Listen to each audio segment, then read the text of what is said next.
8:45. This is Sri Lanka Broadcasting Corporation. The news edited by G. Yogaraj and read by Lavani Vijayathunga. First, we take a look at the headlines. Sri Lanka cricket seeks urgent explanation from the coaching staff, selectors after disappointing defeat to India. India offers $15 million grant to strengthen Buddhist ties with Sri Lanka. A sum of 255 billion rupees has been allocated for primary and secondary education in the year 2024. The landslide warning issued in several divisional secretariats in 10 districts.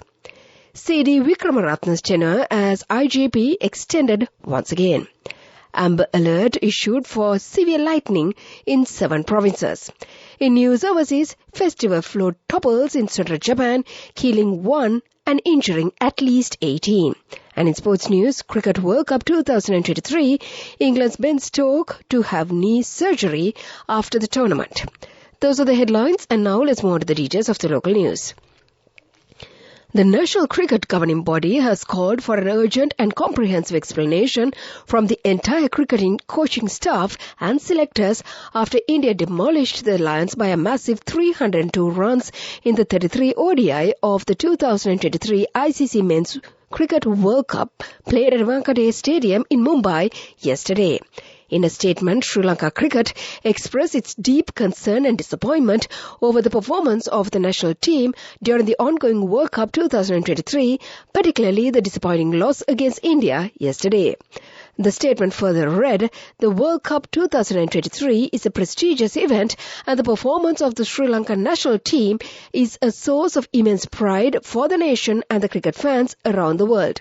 However, the recent overall performance and shocking defeats have raised significant questions about the team's preparation, strategies and performance.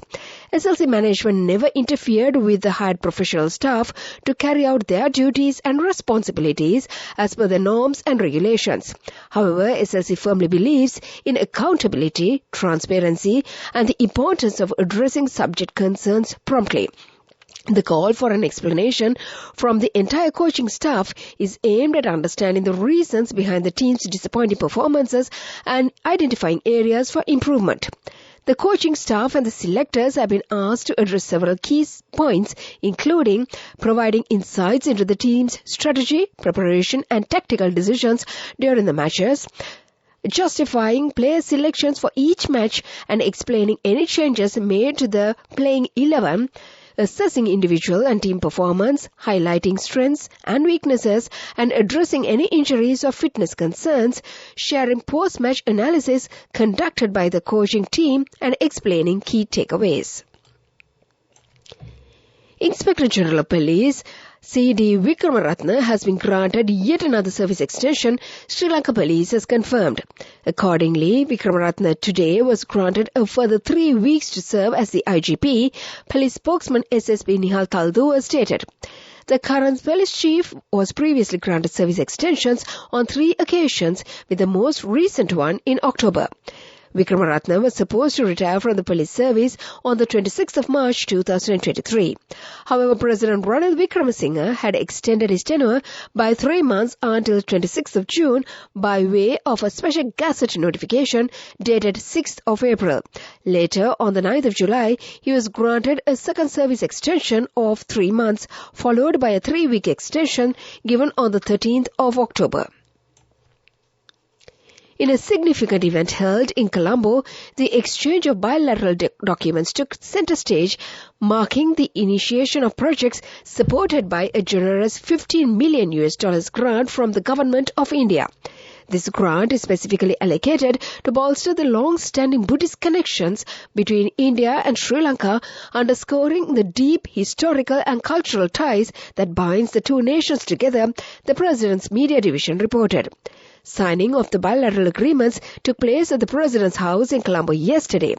President Wickremesinghe and Honorable Finance Minister of India, Ms. Nirmala Sitharaman, engaged in lengthy bilateral discussions during this event.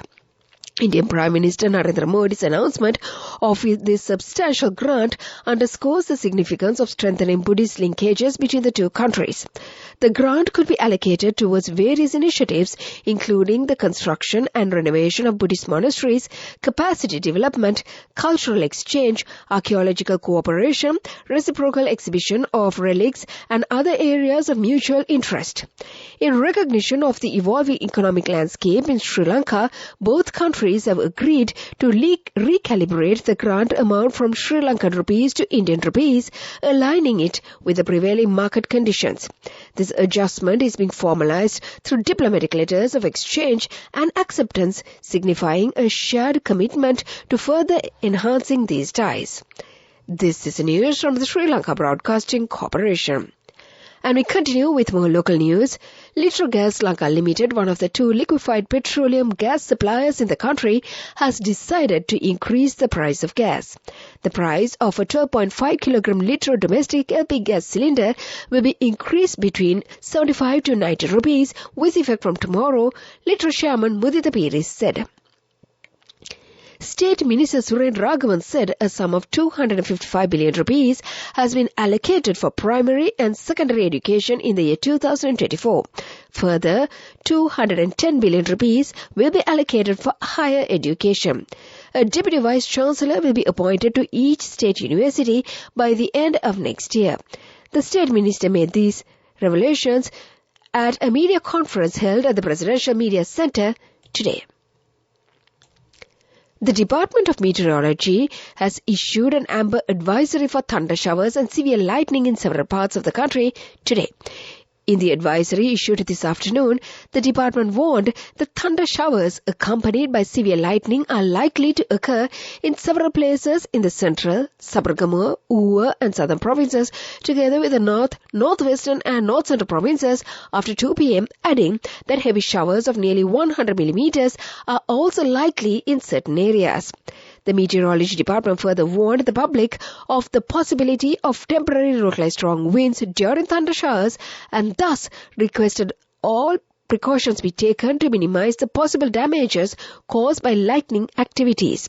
The public have been advised to take the following actions in the event of severe lightning.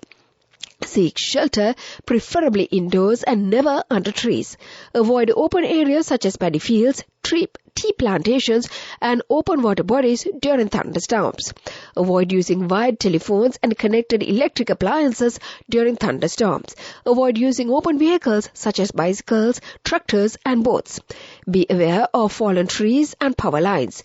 For emergency assistance, contact the local disaster management authorities.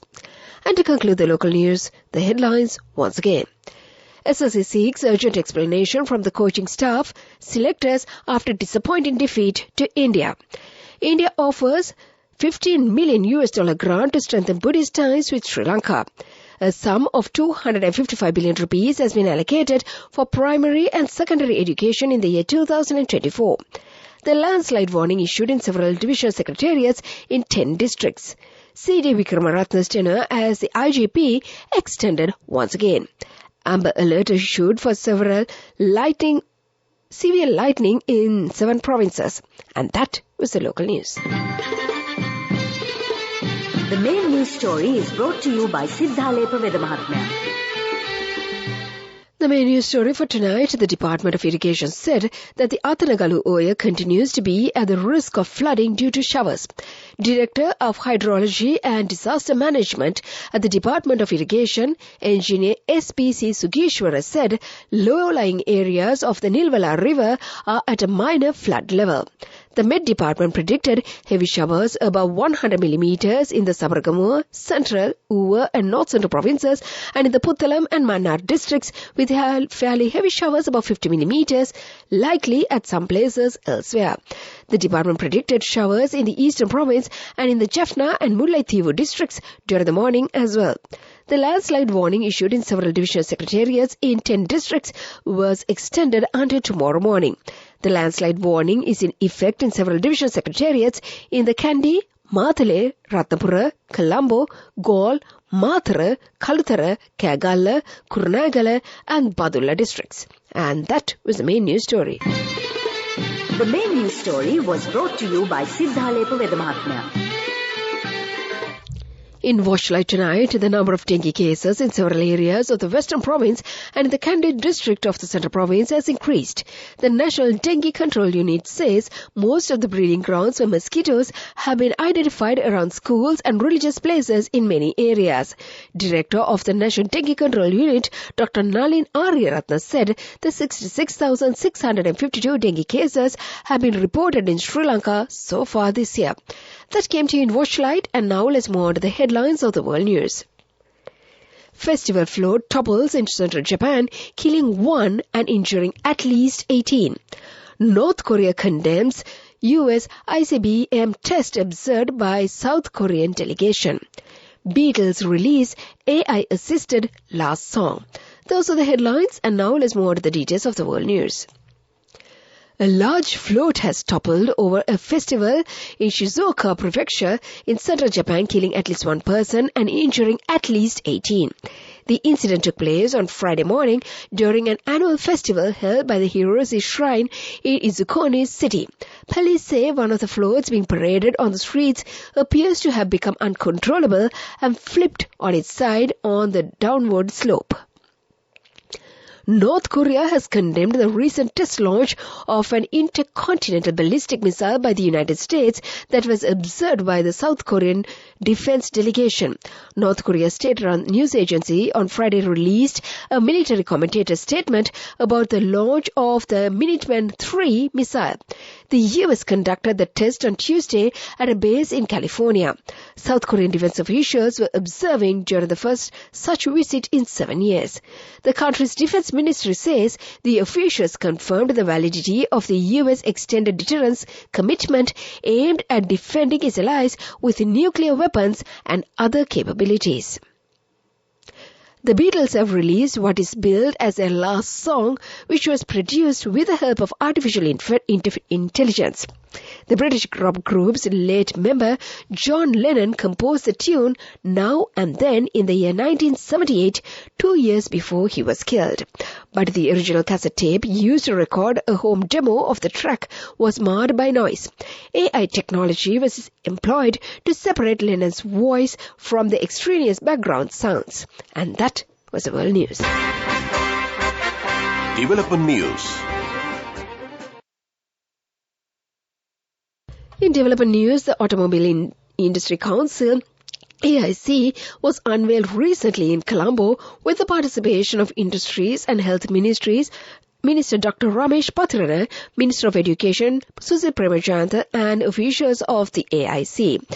The visionary entity, born as a government-backed and privately led initiative, is resolutely dedicated to guiding the automobile industry into a new era of innovation, skill enhancement, and global eminence.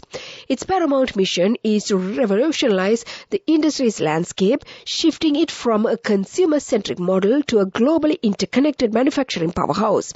The Automobile Industry Council steadfastly sets its sights on compelling vision for the future. That was the development news. Moving on with sports news. England's Test captain Ben Stokes says he will undergo surgery after the World Cup to address his ongoing knee issue. The 32-year-old's knee has been a long-term problem, with the all-rounder unable to bowl and playing only as a batsman during the World Cup in India. They return to India for a 5-match test series starting on the 25th of January, but Stokes says he hopes to be fit. That was the sports news. Business news coming up. Go ekak thiyana youth eකට life එකේ change එකට නියමෙට set වෙන්න ඇස් වහගෙන දැකපු වීන හැබැ කරන්න youth එකට නියමෙට set වෙන්න friendship එක මෙන්න. The all-new NSB Ithru Mithru account, NSB IAM, a plan for your dream. Business news, sponsored by National Savings Bank, the safest place for your money. Galloya Plantations Limited will invest in constructing a bio-unit to produce more effective biofertilizers and reduce the use of chemical fertilizers, said Executive Director of the Galloya Plantation Company, Dinesh Aberatna. The company presently boasts of one of the largest organic fertilizer yards in Sri Lanka, capable of producing over 7,000 metric tons per year. The new project includes expanding the existing compost yard, establishing a unit and a solid lab. The goal is to introduce new fertilizer products to the country and encourage farmers to cultivate with biofertilizers. Improvements in the biofertilizer production have already begun, including golden wash, liquid fertilizer, biochar, black gold, growth promoter, soil conditioner and vermi-wash, among others. That was the business news. Economic news follows. Business News. Sponsored by National Savings Bank, the safest place for your money. Go එකක් තියන youth එකට life එකේ change එකට නියමෙට set වෙන්න ඇස් වහගෙන දැකපු හින හැබැ කරන්න youth එකට නියමෙට set වෙන friendship එක මෙන්න The all-new NSB Ithru account, NSB IM, a plan for your dream. In economic news, Adani Green Energy Limited, one of South Asia's largest and fastest growing pure-play renewable energy companies, and with an investment pledges to Sri Lanka in solar and maritime sectors, recently announced their financial results for the quarter and half-year ending on September 30, 2023, displaying an increase of revenue by a substantial 66% year-on-year, and also an EBITDA that has shown an impressive growth, surging by 58% year-on-year. That is economic news and the weather report to conclude. Weather report. And finally, the weather report. The Met Department says prevailing showery weather condition is expected to enhance today. Showers or thunder showers will occur over most parts of the island after 1 p.m. Heavy showers above 100 millimeters are likely at some places in the Sabaragamuwa, Central, Uva and North Central provinces and in the Puttalam and Mannar districts. Fairly heavy showers above 50 millimeters are likely at some places elsewhere. Showers will occur in the Eastern Province and in the Jaffna and Mullaitivu districts during the morning hours too. Misty conditions can be expected at some places in the Sabaragamuwa, Central and Uva provinces during the morning. General public is kindly requested to take adequate precautions to minimize damages caused by temporary localized strong winds and lightning during thunder showers. This weather report was published this evening at 7:30 p.m. Further details could be obtained by visiting the official website of the department. And before we conclude this bulletin, let's get back to the headlines once again. SLC seeks urgent explanation from the coaching staff, selectors after disappointing defeat to India. India offers $15 million grant to strengthen Buddhist ties with Sri Lanka. A sum of 255 billion rupees has been allocated for primary and secondary education in the year 2024. The landslide warning issued in several division secretariats in 10 districts. C.D. Vikramaratne's tenure as the IGP extended once again. Amber alert issued for severe lightning in 7 provinces. In news overseas, festival floor topples in Central Japan, killing 1 and injuring 18. And in sports news, Cricket World Cup 2023, England's Ben Stokes to have knee surgery after the tournament. And with that, we conclude this bulletin of news. Now it's back to your regular Friday evening host, my good friend Saudi Thawam, who is all smiles on the other side of the glass panel to entertain you until the curtains come down.